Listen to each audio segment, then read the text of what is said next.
Edward Hale had worn many lives, or so he liked to joke with the children who visited Cardenbrook Heritage Festival. On weekdays, he taught high school history, drilling dates and treaties into half-listening teenagers. On summer weekends, he became Sir Edwin of Kent, a mounted knight in the festival's crown jewel attraction, the Grand Joust. The role let him swap fluorescent classroom lights for banners snapping in the wind, the smell of horse sweat, and the thunderous approval of tourists convinced for a fleeting afternoon that time could run backward. Cardenbrook Castle, really a mostly 19th century folly, sat on crumbling Norman foundations. Historical accuracy ranked just below crowd safety and ice cream sales in the board's priorities, but Edward pursued authenticity with missionary zeal.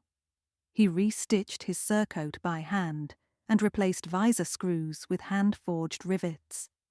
One detail still bothered him. The tilt barrier itself was modern aluminum painted to resemble oak. He had argued for a genuine timber list, claiming that weight and grain affected lance angles, but the risk management officer threatened aneurysm at the mere suggestion. Edward lost that battle, but won the affectionate nickname Professor Paladin from fellow reenactors. That Saturday in late July, the air shimmered with heat. Edward urged his Andalusian mare, Briseis, through the practice paddock while the stable hands adjusted her chamfron. Across the list waited his friendly rival, Paul Donahue, Sir Roland in character, twirling a pine practice lance with showman flair. Their mock clashes rarely drew blood, but bruises were badges of honour, and the applause of 1,000 spectators outweighed any ibuprofen regimen. Edward saluted Paul, dipped his lance, and the bugler let loose. The first pass went clean. Wood splintered satisfyingly as both lances shattered on target. The second, Edward's lance glanced off Paul's shield, unbalancing him so his helm skewed sideways, exposing a grin and a wink that said both good hit and just wait. On the third, something went wrong. Paul's replacement lance, slightly heavier, Edward later noticed, found purchase under Edward's armpit, a vulnerable gap between cuirass and spolder. Momentum jarred Edward's shoulder. Pain shot white behind his eyes. Briseis, startled, veered. Rider and horse clipped the barrier, and Edward tumbled onto sun-baked turf. Gasps replaced cheers. Medics hustled, but Edward waved them off, more embarrassed than hurt. The spearhead had not pierced flesh thanks to his gambeson, yet his left arm tingled with angry numbness, a probable dislocation. Festival protocol demanded hospital evaluation. Edward insisted on removing the armour first. He hated the idea of paramedics prying open steel buckles with bolt cutters. Assisted by squire volunteers, he hobbled to the retired stables behind the jousting arena, a quiet corner where spare gear was stored amid hay bales and dusty tourism banners. Inside, cool shadows smelled of leather and linseed. Edward sank onto an upturned crate while teenagers unfastened greaves and vambraces. He gritted his teeth as the pauldron came off, freeing a shoulder already purpling. One lad fetched a sling. Another called for a golf cart to ferry Edward to the car park, where ambulances idled. While they waited, Edward's historian instinct eclipsed pain. He noticed, wedged behind obsolete tack trunks, a narrow wooden door he'd never seen. Odd, considering his obsessive familiarity with the grounds. "You lads ever open that?" he asked, nodding at the door. The volunteers shook their heads. "Didn't even know it was there, sir." It looked ancient, planks warped, iron hinges orange with rust. Probably led to a coal shed or Victorian service corridor. Yet it bore a crudely scratched fleur-de-lis, an emblem nowhere else in the faux medieval decor. Curiosity flared. The festival's schedule had just suspended the day's events. Crowds were dispersing. Edward figured he had 10 minutes before medical exile. He stood cradling his arm. Let's have a quick look. History waits for no man. The boys exchanged uneasy glances but followed. The latch protested, flakes of rust raining down, then surrendered. Stale air rolled out carrying notes of damp earth. A descending flight of stone steps vanished into gloom. Someone's phone flashlight cut the darkness, revealing masonry that definitely predated the romantic folly upstairs. Edward's pulse quickened. Genuine Norman stonework, perhaps even earlier. Could this be the rumoured postern gate sealed during the civil wars? The estate archives hinted but never proved its location. They descended.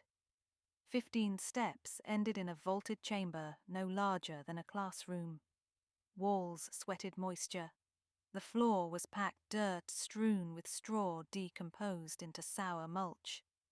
Against the far wall stood a life-sized wooden training dummy, its arms extended like a crucifix. A cracked shield painted with azure chevrons hung on one arm. The other supported a rusted helmet. Beside it lay a long, decayed lance. The tableau resembled museum displays Edward had curated on slideshows, except untouched by conservation. Looks staged, one volunteer muttered. Maybe, Edward replied. He inched closer, then froze. The helmet wasn't resting on a peg. It capped a skull.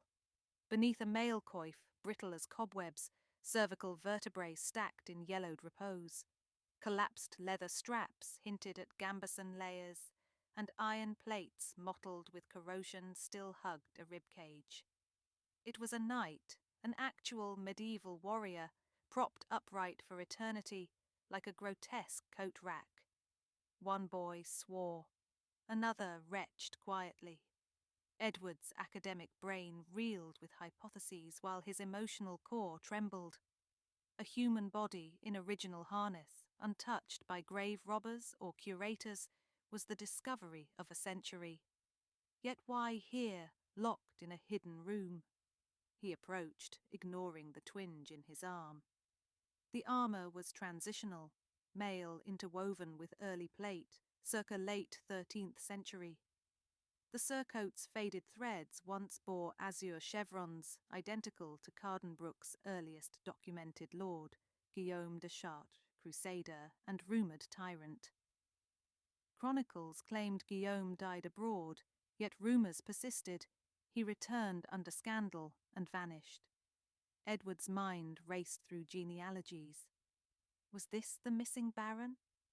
A metallic glint near the skeleton's waist caught light. A dagger remained sheathed, hilt carved with a fleur-de-lis matching the door. Edward reached by reflex, then checked himself. Disturbing a forensic site risked legal and historical damage.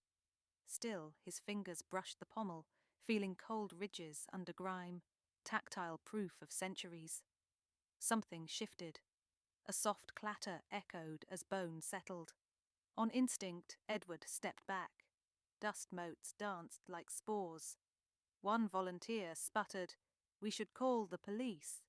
"Yes," Edward said, though his voice lacked conviction. Part of him wanted hours to document every inch before bureaucracy swarmed, but a louder conscience reminded him the dead deserved proper handling. They retreated upstairs. The door's jamb bore fresh scrape marks, as if opened recently despite rust. Edward wondered whether Paul's errant lance, the crash or vibrations had loosened something, revealing the portal. Coincidence layered atop coincidence. Outside, festival coordinators converged. Edward reported the find, summarizing in calm clinical terms, honed by years explaining the Black Death to sophomores. Faces blanched. Someone dialed emergency services a second time, this time requesting constables and a heritage crimes unit. Cameras and curious staff hovered at the stable's threshold until security erected barriers. Paramedics finally shepherded Edward to an ambulance. In transit, he replayed the scene. The knight bound upright, the symbolic door, the house crest. He pictured medieval politics, rival claimants, castle intrigues, and imagined Guillaume imprisoned by his own kin. Or perhaps the knight self-entombed, a penitent crusader seeking earthly purgatory. The historical imagination devoured scenarios, while morphine for his shoulder dulled physical pain. At Kingston General Hospital, X-rays confirmed a simple dislocation. A reduction procedure, sling, and admonishment to avoid lances for 6 weeks later, Edward found his phone exploding with messages. News outlets had latched onto "real skeleton in costume closet" headline gold. By evening, drone footage showed police tents outside the stables, and Cardenbrook trended alongside celebrity gaffes. The festival board suspended events pending investigation. Ticket refunds threatened financial ruin. Some reenactors grumbled, but Edward felt protective awe override disappointment. A centuries-old secret trumped weekend entertainment. 2 days later, Detective Sergeant Nabila Qureshi of the Heritage Crimes Unit invited Edward to the site as consultant.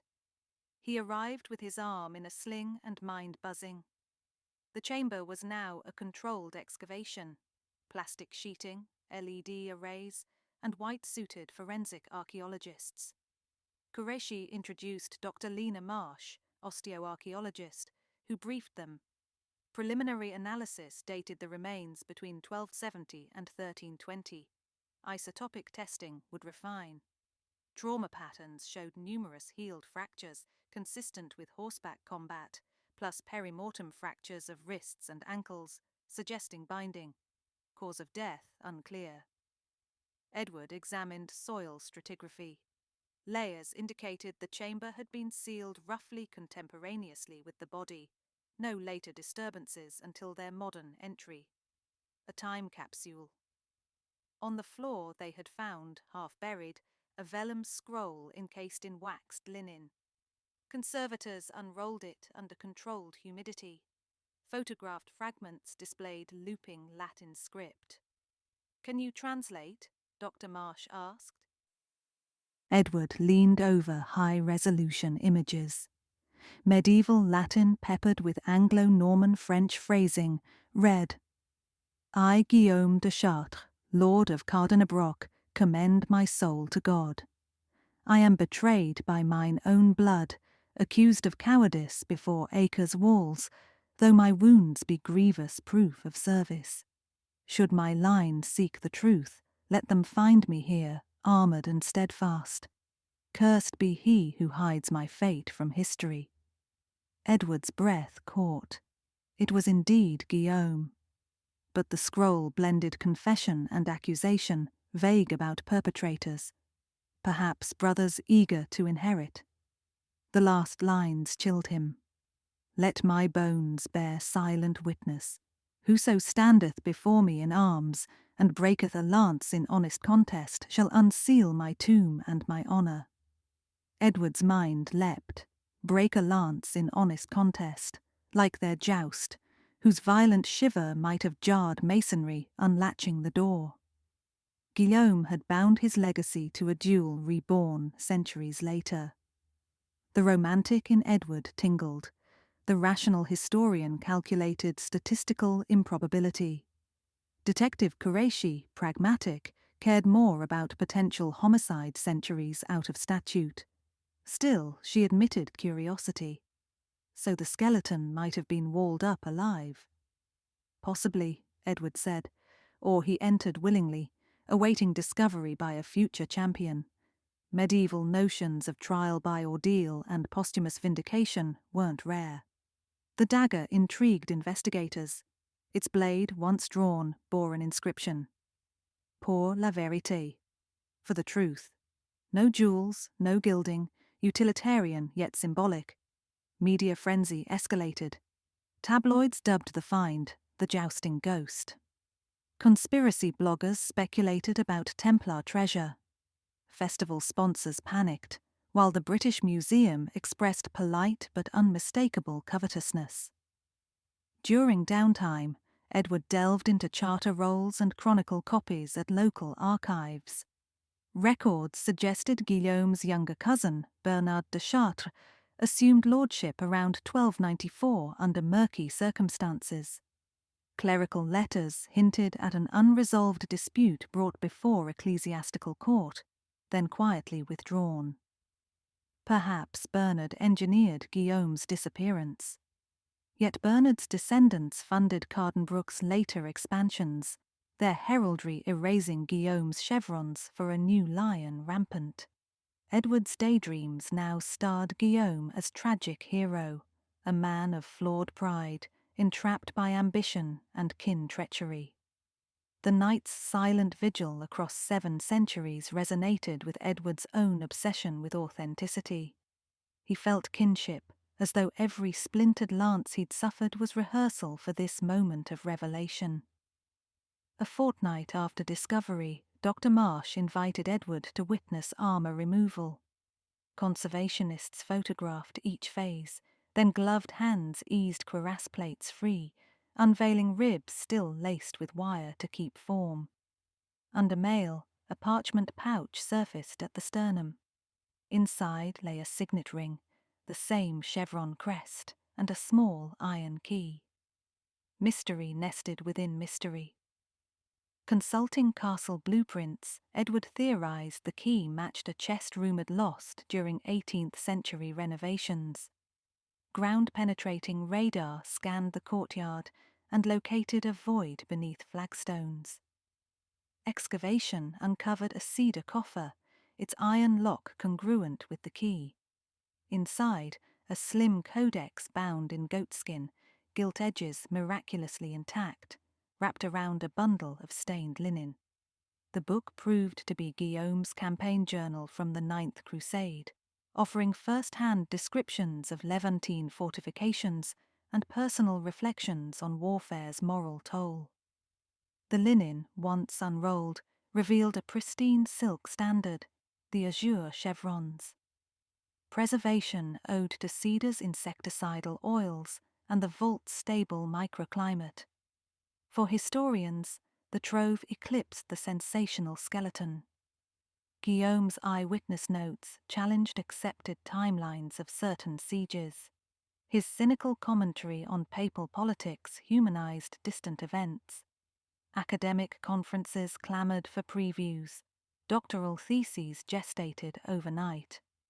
Edward attended the first press briefing, sling gone but shoulder still stiff. Reporters bombarded him with questions about fate, destiny, and the eerie prophecy of the lance. He answered cautiously, emphasizing methodical scholarship over romance, though inside he relished the mythic overtones.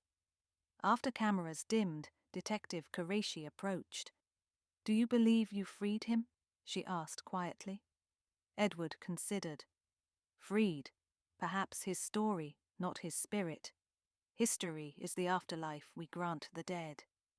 The detective smiled at the answer, half admiring, half baffled. Months passed. The castle reopened with a new exhibition. The Night in the Stable, Sir Guillaume's Vigil. Visitors queued for hours to glimpse the reconstructed armour on articulated mount, the coded scroll, and looping video explaining how a modern joust unlocked medieval injustice. Edward curated the narrative, balancing spectacle with scholarship. He wrote placards in second-person plural. We discover, we question, inviting guests into shared guardianship of past lives. Financially, the festival rebounded tenfold. Authenticity became its brand. They replaced the aluminum tilt barrier with oak, fortified to modern code. Paul Donahue joked that Edward had finally won that fight, at the cost of merely dislocating a shoulder and upending European medieval studies. On reopening day, reenactors gathered before the list. Spectators filled wooden bleachers. Trumpets sounded. Edward, though not yet cleared for full gallop, rode out in ceremonial pass, shield freshly repainted, azure chevrons across white field, Guillaume's banner resurrected. He halted before the new oak, raised his lance skyward, and spoke to the crowd. "History is not dead stone and brittle bone," he declared. "It is the promise that truth, though buried, will answer when we call." Applause rolled like summer thunder. Edward glimpsed the stable's nave beyond the fencing, where Guillaume had waited. The door now sealed behind glass, protected by alarms, but the memory of stale air and silent armour lingered. Somewhere the long-gone lord might rest easier, his honour restored by a teacher who had broken a lance in honest contest, exactly as the scroll foretold. After the ceremony, Paul clapped Edward's good shoulder. "Ready to spar again next month?" Edward laughed. "In due time. History says patience is rewarding." That night, alone in his study, he turned pages of Guillaume's journal under soft lamplight. Marginal sketches depicted siege towers, prayer symbols, and, on one page, a lone knight standing beside a sealed doorway carved with a fleur-de-lis. Beneath, Guillaume had written, "May my sentinel stand until a worthy foe breaks the silence of my disgrace." Edward closed the book gently. He realized that foe had not been foe at all, but rather a friend across centuries, a fellow enthusiast chasing echoes. The realization warmed him more than the brandy in his glass. Outside, wind brushed treetops like distant applause. The festival grounds slept. Yet beneath them, countless layers of soil cradled untold stories, patient and inexorable. Edward felt their weight and promise, intertwining with his own persistent heartbeat, a reminder that every passion, pursued earnestly, might someday crack open the earth and let forgotten voices speak again.